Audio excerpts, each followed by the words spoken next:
5.5 months into the war, my grandfather, Seigo Miwa, was one of 109 prisoners who were transported ashore and marched along the waterfront in Honolulu under a heavy armed guard to the SS Maui. They were locked in hold, under guard, and the following day the ship sailed eastward. During this period, Japan's submarines freely navigated the ocean between Hawaii and the west coast. This forced the Maui to employ a zigzag course that stretched its time at sea to 9 days. The ship sailed into San Francisco Bay on June 1st, 1942, in the 6th month of the war. Immediately, the prisoners were transferred to the offshore immigration station, Angel Island, which many Asians had thought of as the Western Gate of American opportunity.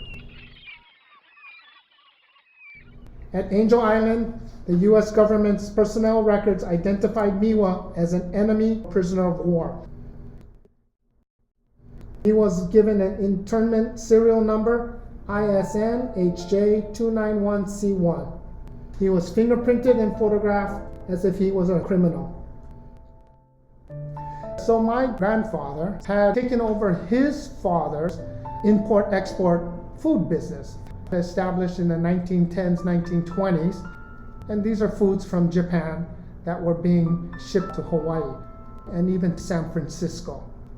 He expanded the business to one of the largest Japanese-owned grocery food businesses here in the state of Hawaii. And this is throughout the 1930s, before Pearl Harbor was attacked. But that business would be confiscated by the US government when he was picked up and arrested about a month after Pearl Harbor.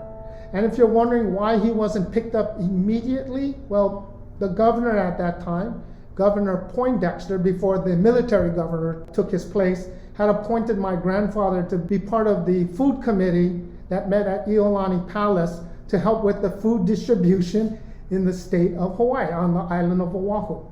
He worked very hard and worked late at night to make sure that the people of Hawaii were taken care of. He literally lost everything that his father and he had built here in Hawaii. That business was confiscated and was never returned to the family. Not only did he lose everything here in Hawaii, but because of the Hiroshima atomic bombing, they lost everything in Japan as well. My grandfather passed away in 1954 at age 57. At first it was kind of hard to take in all this information at once. I've never been told about these stories. My father never shared it with me.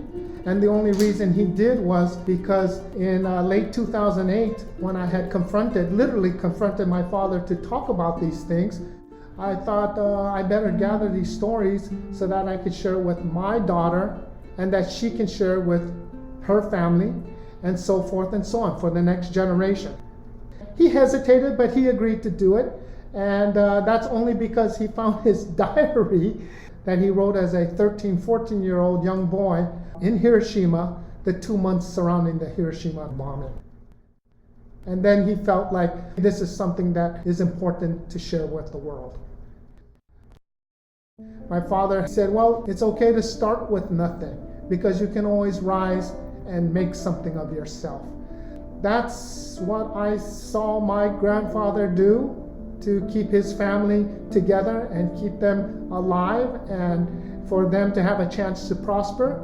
And he must have thought no matter what, no matter that he was interned by the US government, that they confiscated his business, no matter that it was America that dropped not only one atomic bomb on Hiroshima, but a second atomic bomb on Nagasaki 3 days later, that he would send his only daughter, his oldest daughter, my auntie, my dad's older sister, and his youngest son, my father, back to the United States 1 year later to make a go at it here in America, because I know that he believed that America was the best place to have a better life.